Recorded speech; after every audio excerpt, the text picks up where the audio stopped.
Seguimos aqui no programa Além da Notícia. O tema está muito interessante, muito mesmo. Carga tributária brasileira, reforma tributária necessária, urgente. E em ano de eleições, o deputado Luiz Carlos Rauli, que está aqui comigo, é o relator do projeto de reforma tributária no Congresso e está muito otimista. Acredita que a gente vai conseguir votar a reforma tributária ainda antes das eleições, agora 2018. Deputado, mas eu estou vendo aqui também e acompanhando as várias entrevistas aos pré-candidatos à presidência da República e não vi nenhum falar ainda com consistência sobre a reforma tributária. Parece que eles não têm ainda segurança para falar sobre este assunto. Como é que o senhor faz a leitura disso também? O Correio Brasiliense fez essa semana uma entrevista com todos os pré-candidatos e o tema era junto com o pessoal do Fisco, né? E a pergunta é sobre tributária e sobre previdência. Eu assisti a alguns e venho acompanhando outros. O Geraldo Alckmin entende o que eu estou falando, que eu já fiz essa palestra para ele e ele está falando. O Álvaro Dias, que eu fui secretário da Fazenda dele do Paraná, em 87 e 90, está falando e entende perfeitamente. O Paulo Rabelo de Castro entende perfeitamente. O Flávio Rocha entende perfeitamente. E um pouco o Ciro, eu vi um pouquinho, ele me parece, não vi muito ele, mas entende. Então, de uma forma geral, os candidatos estão falando, eu tenho uma coletânea, todos estão falando de reforma tributária, assim como a prioridade das prioridades e a mãe de todas as reformas do país. Ela é a primeira, ela é a maior de todas. Bom, então o senhor tem esperança também sim, de que... Sim. Só que gostaríamos de antecipar, porque além da emenda constitucional votada, você tem que votar vários projetos que regulamenta a decisão nossa. Vai ter que ter um projeto para regulamentar o IVA, um projeto para regulamentar o imposto seletivo, um projeto para regulamentar o novo imposto de renda, um projeto para regulamentar o micro e pequena empresa, o super simples, né? Vai ter um projeto para ajudar a regulamentar os impostos patrimoniais, ok? Vai ter que ter um projeto para tornar crime, né, mesmo a sonegação e a apropriação de impostos. Então você vai ter uns 7, 8 projetos a ser aprovados logo após a aprovação da emenda constitucional. Deputado, a gente está vendo também agora esta discussão, depois da crise aí com os caminhoneiros, essa discussão quanto ao preço dos combustíveis. Parece que a política que a gente hoje tem no Brasil, ela enquadrou de tal forma a questão dos combustíveis que não se consegue encontrar margem para tirar os impostos porque ninguém quer ceder. Não é? O Brasil já está comprometido com aqueles ganhos ali nos impostos dos combustíveis. E aí eu pergunto para o senhor, a solução para que a gente tenha redução em preço dos combustíveis é somente também uma reforma tributária? Sim, ajudaria muito, muito, porque você poderia equalizar o consumo do combustível, por exemplo, que é feito por caminhão de frota, que tem 1 milhão de caminhões de empresas e 500 mil de autônomo. E se cada um é uma empresa, a despesa com o óleo diesel diminui o imposto geral, ele serve de crédito. Hoje não estão utilizando isso. Segunda questão que está sendo discutida agora pela ANP, pelo governo e um pouco no Congresso, pegar a carga tributária que tem sobre a gasolina, sobre o álcool e sobre o diesel e fazer ela modulada, a mesma carga tributária. Se o preço do combustível sobe internacionalmente, o imposto reduz. Porque o que aconteceu com a gasolina e o diesel, coincidiu o aumento do preço do petróleo internacional com o aumento do dólar, porque o real foi desvalorizado. Pegamos as duas, né? Então, mas se você fizer numa equação de um ano e meio, o preço do petróleo internacional e do dólar versus o tributo, equalizando, manter o mesmo preço o ano todo, você não cria impacto de aumento toda hora e mantém a mesma arrecadação. Entendeu o que estou falando? Sim, sim. É uma equação para dentro, porque antigamente você tinha um PEP, que era o preço de equalização do petróleo, e esse PEP foi eliminado, depois veio a CID, aí veio o PIS/COFINS que o governo pôs do combustível e mais o ICM que tem dos estados, e os estados tributam muito a gasolina, né? E um pouco menos o diesel e um pouco menos o álcool. Deixa eu passar aqui para outros temas importantes. Uma reforma tributária, ela abriria portas para novos investimentos estrangeiros no Brasil? Totalmente. A Câmara de Comércio japonesa, dos países nórdicos, da França, da Inglaterra, dos Estados Unidos, que já estivemos em debate, todos estão esperando o anúncio e o início da reforma tributária para anunciarem novos investimentos no Brasil. Os empresários brasileiros do eixo Rio-São Paulo, aqui para o centro-oeste e para o sul do país, não vão investir enquanto não tiver a certeza que vai ter um novo sistema tributário no Brasil. Vai ser, assim, algo tão grande de investimento que vai fazer o Brasil crescer a 8%, 10% ao ano durante 30, 40 anos seguidos. Inclusive porque essa crise ela espantou os investimentos. Você percebeu que se o Brasil crescesse, como que vinha crescendo da década de 30 até 80, a 6,3% ao ano, nesses 37 anos nós teríamos um PIB 150% maior. Como não tem jeito de recuperar o passado está perdido, só crescemos 2,3%, então nós temos que fazer. Se a tributária é o maior impedimento, por que não fazê-la? É isso que os deputados, senadores estão chegando à conclusão. Por que não fazer agora? Todo dia tem votação na Câmara de matérias menores. O esforço é o mesmo. Então, eu tenho uma coisa que meu filho, em janeiro do ano passado, falou, pai, o Luiz Raul Filho, falou, pai, você fica lidando com 20, 30 projetos, foca no teu projeto. Você conhece, você é expert no assunto. Você está há tantos anos trabalhando. Eu falei, tem razão, Luiz Renato, Raul. Foco, força e fé em Deus. É o que eu tenho feito. Porque se Deus, né, Deus está me ajudando, o Espírito Santo me conduz nesse processo de discussão, porque você precisa ter muito equilíbrio, muita paciência, muito discernimento. É muito grande, são centenas de variáveis que você tem que lidar. São milhares de municípios, estados, a União, né? Você tem bastante variáveis que você tem que resolver, né? São as restrições e vencer uma a uma. Bom, eu já vou aqui me antecipar antes de mais perguntas. Todos os dias o senhor está ali costurando acordos no Congresso Nacional para tentar viabilizar isso. Qual é a sua previsão otimista de votação? Essa semana deveria ter montado a comissão novamente, não foi. Ficou para a semana que vem, já perdi uma semana. Eu imaginava em 30, 40 dias, talvez estejamos prontos no início do recesso, dia 15 de julho. Que aí teríamos 15 dias de recesso, sim. Voltaríamos em agosto até o dia 15, começam as eleições. E eu ainda tenho a esperança de fazer pelo menos a votação da Câmara em agosto. Até o dia 15, até o dia 15 de agosto. Precisa de muito apoio para isso, né? Foco, força e fé em Deus. Olha, eu tenho aqui algumas perguntas de amigos que nos enviaram. Por exemplo, o Aderbal, ele diz assim, por que a carga tributária é tão alta? Porque há mercadorias que são bitributadas, tritributadas e por que nossos impostos são tão mal usados?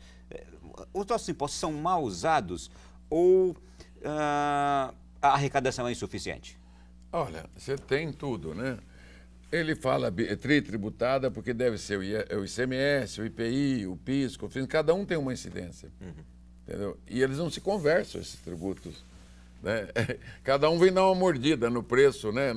No que você está consumindo. Realmente ele tem razão. A arrecadação 33 não cobre a despesa. A despesa primária brasileira está 3% a mais. Por mais que seja alta, ainda é insuficiente. É insuficiente. Se você pegar a despesa nominal, é quase 10%, né? 9%. O que é nominal? Ela é toda a despesa com juros, depois dos juros. Né? Mas a primária é antes do pagamento dos juros, você tem que economizar 150 bilhões, né? Por ano, que o governo não está conseguindo, mesmo com a lei do teto de gasto de 20%. Ele não está conseguindo economizar. Tudo bem. Por que ele não está conseguindo economizar? Porque o maior gasto é previdência, segundo maior gasto é saúde e educação, né? Aí você vem Forças Armadas, segurança pública, você tem, né? Funcionalismo. Não, aí está embutido, né? Estão todos embutidos nesse processo. E aí, por último, você tem os menores. Judiciário, 1% da despesa. O Legislativo, Câmara e Senado, 0,24%. Então, o grosso é aposentadoria, né? Seguido de juros, pagamento de juros, que é muito grande. E também gasto de educação.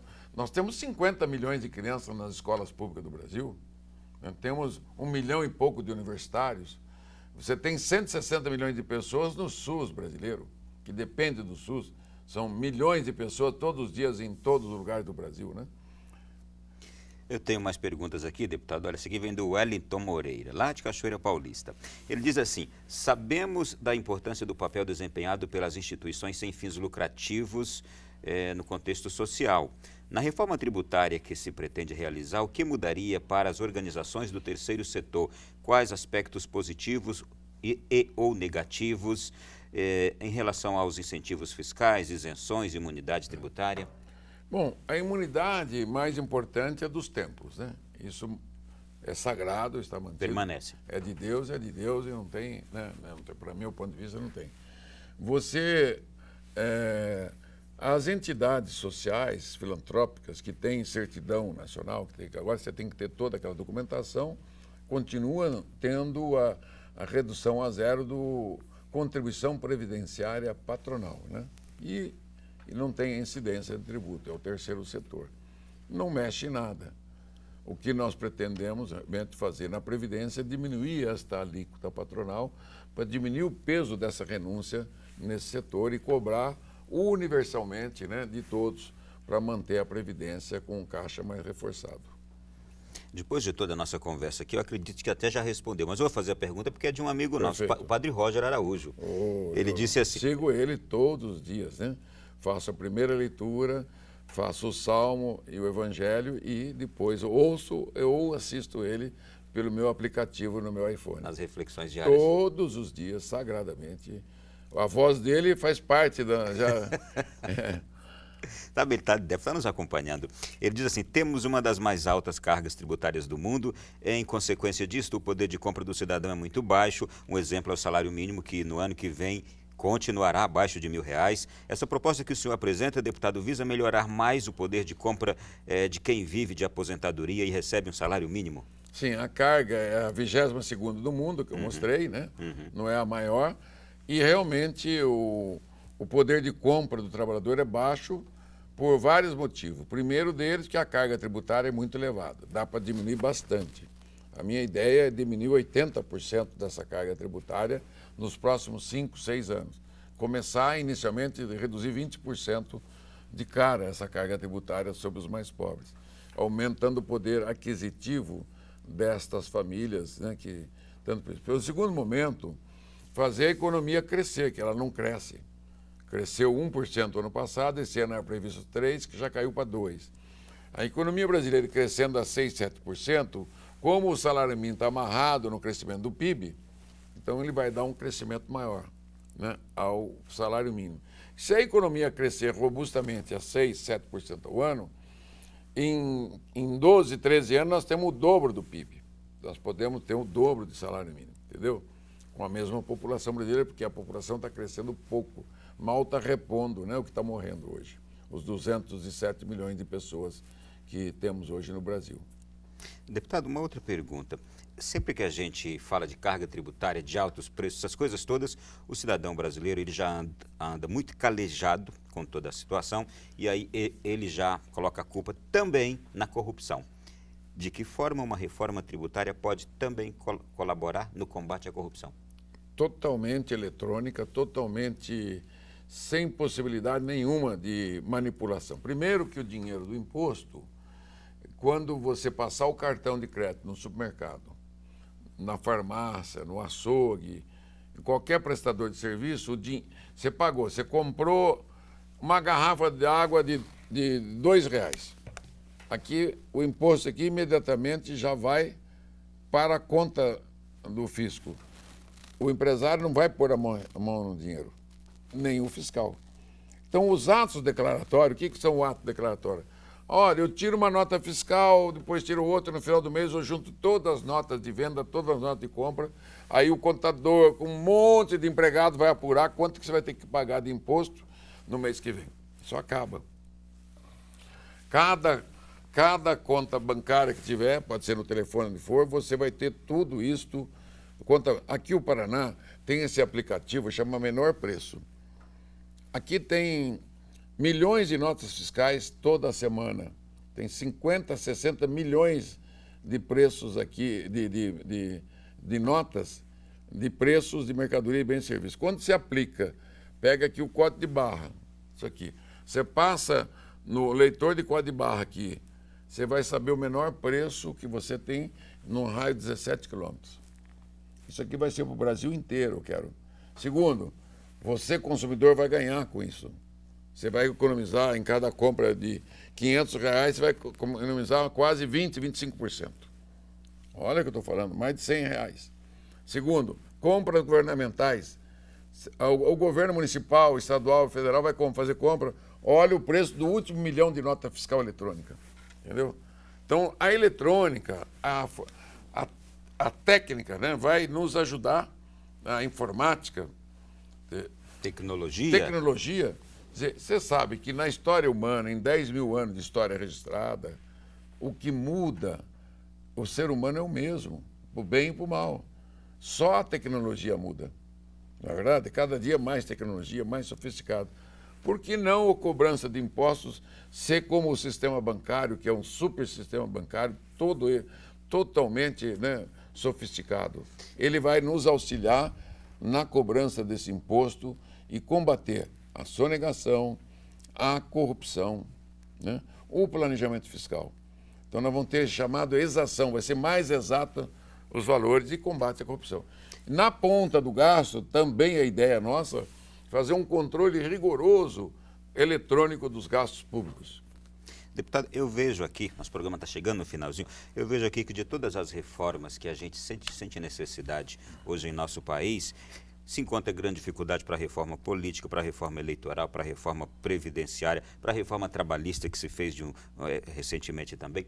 Mas esta tributária, pelo que eu estou vendo o senhor falar aqui, o senhor já andou tanto nesse país, já dialogou tanto e está nos trazendo com tamanho conhecimento de causa e também nos trazendo com tão bom aspecto que eu imagino que talvez seja a mais possível de se realizar.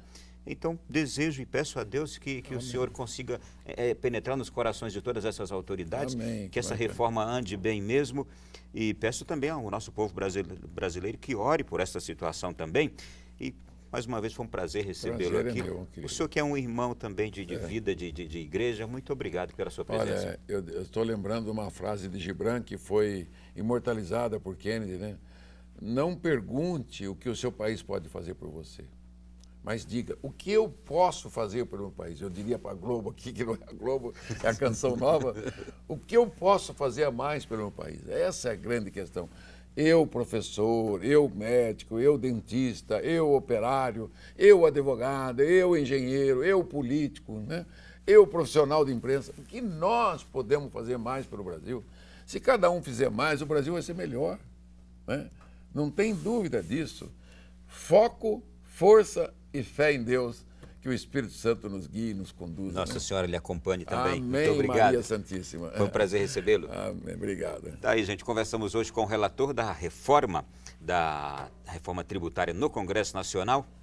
Peçamos a Deus que tudo caminhe bem, tomara que dê tudo certo para ser votada ainda este ano, com todas essas expectativas positivas. Obrigado a você que nos acompanhou até agora. Voltaremos na próxima semana com um novo programa. Até lá, fique com Deus, continue com a programação da Canção Nova.